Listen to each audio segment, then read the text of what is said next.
안녕하세요. 오늘은 RAG 아키텍처에 대해 완벽하게 이해하는 시간을 갖도록 하겠습니다. RAG는 리니벨 오그멘티드 제너레이션의 약자로 대규모 언어 모델의 한계를 극복하는 핵심 기술입니다. 이 영상을 통해 RAG가 무엇인지, 왜 필요한지, 그리고 어떻게 구현하는지 자세히 알아보겠습니다. 오늘 다룰 내용을 먼저 살펴보겠습니다. 먼저 RAG의 기본 개념을 배우고 LLM의 한계와 RAG의 필요성을 이해합니다. 그 다음 RAG 아키텍처의 구성 요소와 벡터 데이터베이스, 임베딩 개념을 학습합니다. 검색, 증강, 생성의 전체 흐름을 코드와 함께 살펴보고 첨킹과 인덱싱 전략도 다룹니다. 마지막으로 파인튜닝과의 비교와 실무 활용 사례까지 알아보겠습니다. RAG란 무엇일까요? RAG는 리니벨 오그멘티드 제너레이션의 약자입니다. 우리말로 풀면 검색 기능으로 증강된 생성 모델이라는 뜻이죠. 쉽게 비유하자면 시험을 볼 때 교과서를 펼쳐놓고 답안을 작성하는 것과 같습니다. AI가 답변을 생성하기 전에 먼저 관련된 문서를 찾아보고 그 정보를 바탕으로 정확한 답변을 만들어내는 방식입니다.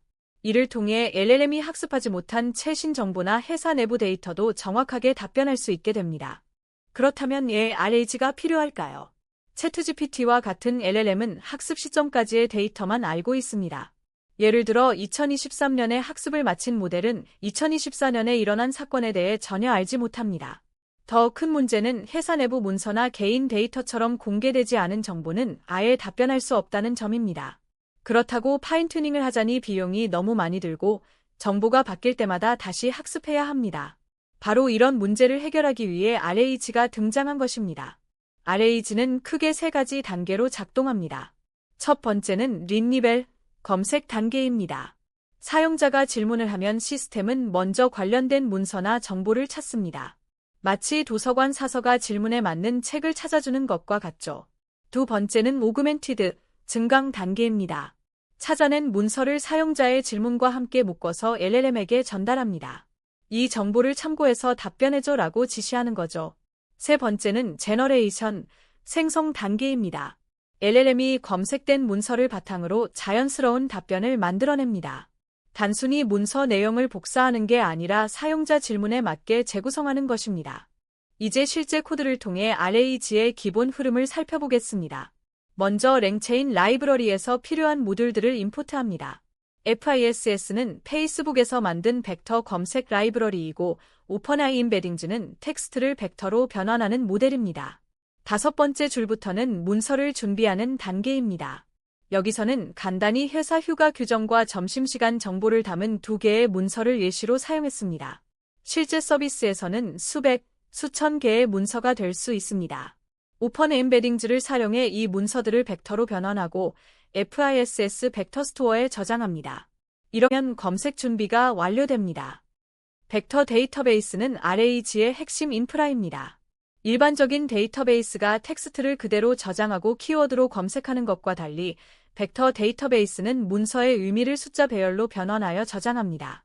이 숫자 배열을 벡터라고 부릅니다. 벡터의 놀라운 점은 의미가 비슷한 문서끼리 비슷한 벡터 값을 갖게 된다는 것입니다. 예를 들어 휴가와 연차라는 단어는 전혀 다른 글자지만 의미가 비슷하기 때문에 벡터 공간에서 가까운 위치에 놓이게 됩니다. 이러한 특성 덕분에 사용자가 휴가에 대해 질문하면 연차 관련 문서도 함께 검색할 수 있습니다. 임베딩의 원리를 좀 더 자세히 알아보겠습니다. 임베딩은 텍스트를 고차원 벡터 공간의 한 점으로 변환하는 기술입니다. 상상해보세요. 강아지라는 단어와 개라는 단어는 의미가 거의 같죠. 임베딩 모델은 이 두 단어를 벡터 공간에서 아주 가까운 위치에 배치합니다. 반면 강아지와 자동차는 전혀 관련 없는 개념이기 때문에 아주 먼 위치에 배치됩니다. 두 벡터가 얼마나 가까운지는 코사인 유사도라는 수학적 방법으로 계산합니다.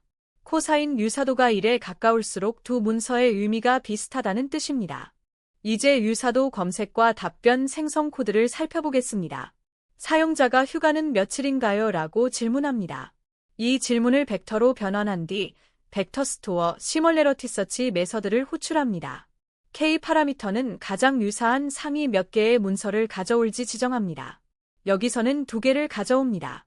그 다음 오픈AI LLM을 초기화하고 검색된 문서들의 내용을 줄바꿈으로 연결하여 컨텍스트 변수에 저장합니다.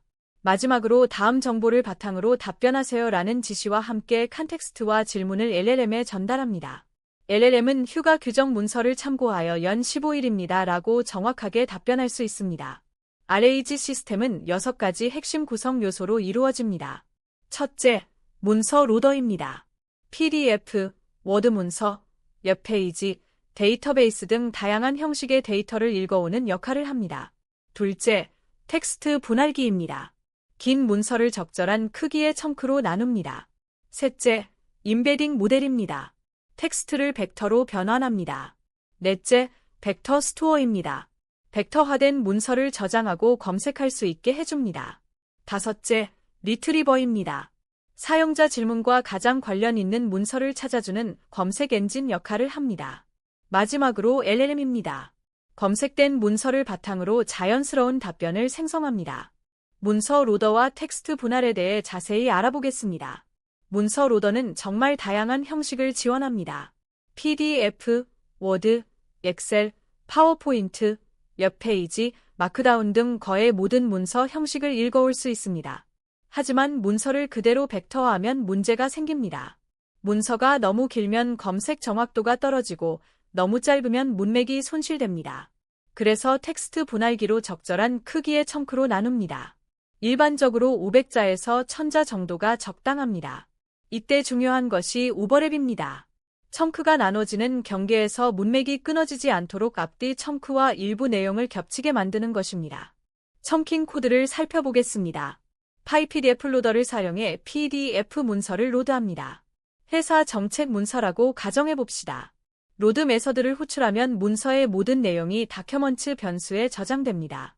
다음으로 리커시브 캐릭터 텍스트 스플리터를 사용합니다. 청 사이즈는 각 청크의 최대 문자 수입니다. 여기서는 1000자로 설정했습니다. 청 오버래프는 인접한 청크가 공유하는 문자 수입니다. 200자로 설정하면 앞 청크의 마지막 200자와 다음 청크의 처음 200자가 겹치게 됩니다. 이렇게 하면 문장이 중간에 잘려도 다음 청크에서 전체 문장을 볼 수 있습니다. 스플리트 다큐먼트 메서드로 실제 분할을 수행하면 청크 리스트가 반환됩니다. 리트리버는 사용자 질문과 가장 관련 있는 문서를 찾아주는 핵심 컴포넌트입니다. 가장 기본적인 방법은 유사도 검색입니다.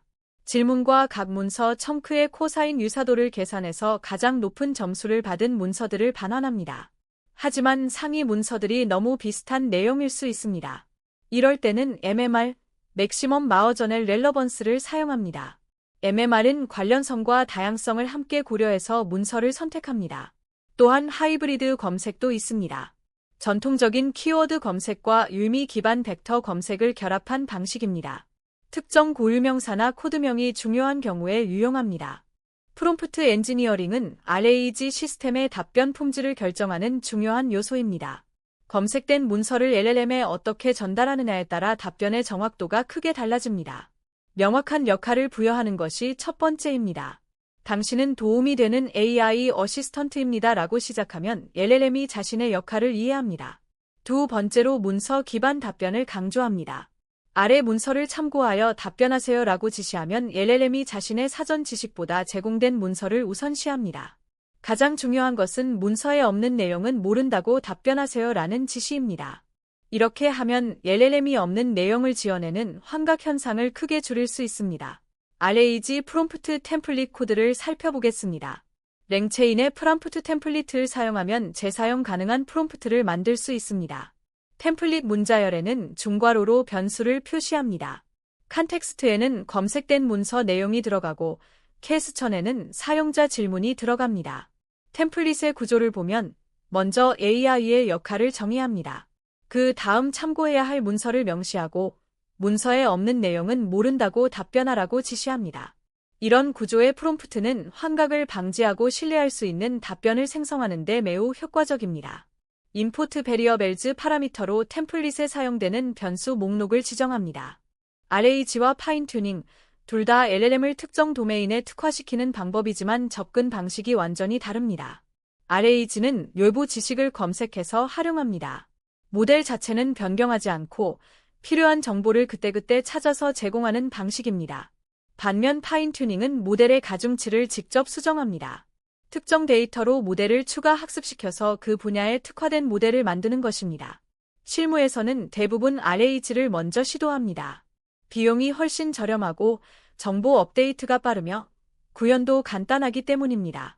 파인튜닝은 특별한 스타일이나 형식이 필요할 때 고려합니다. RAG의 장점을 구체적으로 살펴보겠습니다. 첫째, 실시간 정보 업데이트가 가능합니다. 문서만 새로 추가하거나 업데이트하면 즉시 최신 정보로 답변할 수 있습니다. 모델을 다시 학습할 필요가 전혀 없습니다. 둘째, 비용 효율적입니다. 파인튜닝에 비해 훨씬 적은 비용으로 지식을 확장할 수 있습니다. GPU 비용이나 학습 시간 걱정 없이 문서만 추가하면 됩니다. 셋째, 출처 추적이 가능합니다. 어떤 문서를 참고해서 답변했는지 명확히 알 수 있습니다. 이는 답변의 신뢰성을 검증하고 필요하면 원본 문서를 확인할 수 있게 해줍니다. 법률이나 유료 같은 정확성이 중요한 분야에서 특히 유용합니다. 물론 RAG에도 한계가 있습니다. 가장 큰 문제는 검색 품질의 답변 품질이 크게 좌우된다는 점입니다. 관련 없는 문서가 검색되면 잘못된 답변이 생성될 수 있습니다. 또한 청킹이 잘못되면 중요한 정보가 여러 청크에 분산되어 제대로 검색되지 않을 수 있습니다. 이런 문제를 해결하기 위해 여러 기법이 사용됩니다. 청킹 전략을 최적화하고 리랭커로 검색 결과를 다시 정렬합니다. 리랭커는 초기 검색 결과를 더 정교한 모델로 다시 평가해서 가장 관련성 높은 문서만 선별하는 기술입니다. 이를 통해 검색 정확도를 크게 높일 수 있습니다. 리랭커 적용 코드를 살펴보겠습니다. 먼저 기본 리트리버를 설정합니다. 벡터 스토어에서 예즈리니버 메서드를 호출하고 K 값을 10으로 설정해 상위 10개 문서를 가져옵니다. 그 다음 코이어 리런을 사용합니다. 코이어의 리랭킹 모델은 문서와 질문의 관련성을 더 정밀하게 평가합니다. 탑N 파라미터는 리랭킹 후 최종적으로 선택할 문서 수입니다. 여기서는 3개를 선택합니다. 컨텍스추얼 컴프레션 리니버로 두 리트리버를 결합합니다. 이렇게 하면 처음에 10개를 대략적으로 검색하고 리랭커가 그중 가장 관련성 높은 3개만 골라냅니다. 이 방식으로 검색 정확도를 크게 향상시킬 수 있습니다. RAG는 다양한 분야에서 활용되고 있습니다. 가장 흔한 사례는 고객 지원 챗봇입니다. 제품 매뉴얼, FAQ, 기술 문서를 벡터화해두고 고객 질문에 자동으로 답변합니다. 두 번째는 사내 문서 검색 시스템입니다. 직원들이 자연어로 질문하면 인사 규정, 기술 문서, 회의록 등에서 관련 정보를 찾아 답변합니다. 세 번째는 전문 분야 자문 도구입니다. 법률 판례, 유료 논문, 금융보고서 등 전문 지식이 필요한 영역에서 RAG를 활용하면 전문가 수준의 정보를 제공할 수 있습니다. 특히 정확성이 중요하고 출처 확인이 필요한 분야에서 RAG가 빛을 발합니다. 사내 문서 검색 시스템은 RAG의 가장 대표적인 활용 사례입니다. 많은 기업에서 직원들이 필요한 정보를 찾기 위해 여러 시스템을 뒤져야 하는 불편함이 있습니다. RAG 기반 시스템을 구축하면 자연어로 질문하는 것만으로 원하는 정보를 얻을 수 있습니다. 예를 들어 출산휴가는 며칠인가요? 라고 물으면 인사 규정 문서에서 관련 내용을 찾아 정확하게 답변합니다. 신규 입사자 온보딩 자료는 어디 있나요? 라고 물으면 관련 문서 위치와 함께 요약 정보를 제공합니다. 이런 시스템은 직원들의 업무 효율을 크게 높이고 인사팀이나 IT팀의 반복적인 질문 응대 업무를 줄여줍니다. 벡터 데이터베이스 선택은 프로젝트의 규모와 요구사항에 따라 달라집니다. FISS는 페이스북에서 만든 오픈소스 라이브러리로 로컬 환경에서 빠르게 테스트하기에 적합합니다. 별도 서버 없이 파이썬 코드만으로 사용할 수 있어 프로토타입 개발에 좋습니다. 파인코는 완전 관리형 클라우드 서비스입니다. 인프라 관리 없이 대규모 벡터 검색을 할 수 있어 프로덕션 환경에서 인기가 높습니다. 크로머는 오픈소스이면서도 설정이 간단해 많이 사용됩니다. 프로젝트 초기에는 FASS로 시작하고 규모가 커지면 파인콘이나 리비어트 같은 관리형 서비스로 마이그레이션하는 것이 일반적입니다. RAG 시스템의 성능을 최적화하려면 여러 요소를 조정해야 합니다. 첫째, 청크 크기입니다. 너무 작으면 문맥이 손실되고 너무 크면 불필요한 정보가 포함됩니다. 보통 500자에서 1500자 사이에서 테스트합니다. 오버랩 비율도 함께 조정합니다. 둘째, 임베딩 모델 선택입니다. 오펀AI의 텍스트 임베딩 에이더-002가 일반적으로 좋은 성능을 보이지만 한국어에 특화된 모델이 더 나을 수도 있습니다. 여러 모델을 비교 평가해보세요. 셋째, 검색 파라미터입니다. 몇 개의 문서를 검색할지, 어떤 검색 전략을 사용할지 결정합니다. 정답은 없습니다. AUB 테스트를 통해 실제 사용 환경에서 최적의 설정을 찾아야 합니다. RAG 시스템의 품질을 객관적으로 평가하는 것은 매우 중요합니다. 평가 없이는 개선 방향을 알 수 없기 때문입니다. 검색 품질 평가에는 리콜과 프리시전을 사용합니다. 리콜은 관련된 문서 중 얼마나 많이 검색했는지, 프리시전은 검색된 문서 중 얼마나 많이 관련 있는지를 측정합니다. MRR, 민 리시프로켈 랭는 정답 문서가 검색 결과에서 얼마나 상위에 있는지를 평가합니다. 답변 품질 평가에는 RAGS 프레임워크가 유용합니다. 답변의 충실도, 관련성, 문맥 활용도 등을 자동으로 측정해줍니다. 이런 지표들을 지속적으로 모니터링하면서 시스템을 개선해 나가야 합니다. 마지막으로 실무 구현 팁을 공유하겠습니다. 첫째, 작게 시작하세요. 모든 문서를 한꺼번에 벡터화하려 하지 말고 핵심 문서 수십 개로 MVP를 만들어 보세요. 작동하는 것을 확인한 뒤 점진적으로 확장합니다. 둘째, 사용자 피드백을 적극 반영하세요. 답변이 틀렸다거나 원하는 정보가 아니라는 피드백은 귀중한 개선 자료입니다. 어떤 질문에서 문제가 발생했는지 분석하고 첨킹이나 검색 전략을 조정합니다. 셋째, 로깅과 모니터링은 필수입니다. 어떤 질문이 들어왔고, 어떤 문서가 검색되었으며, 어떤 답변이 생성되었는지 모두 기록하세요. 문제가 발생했을 때 원인을 분석하고 개선할 수 있습니다. 오늘 RAG 아키텍처의 핵심 개념과 구현 방법을 함께 배웠습니다. RAG가 무엇인지, 왜 필요한지 이해했고, 검색, 증강, 생성의 전체 흐름을 코드와 함께 살펴봤습니다. 벡터 데이터베이스와 임베딩의 원리, 첨킹 전략, 리랭커 적용 방법까지 실무에 바로 활용할 수 있는 내용들을 다뤘습니다. 이제 여러분만의 RAG 시스템을 구축해보세요. 처음에는 간단한 FAQ 챗봇부터 시작하는 것을 추천합니다. 시청해주셔서 감사합니다.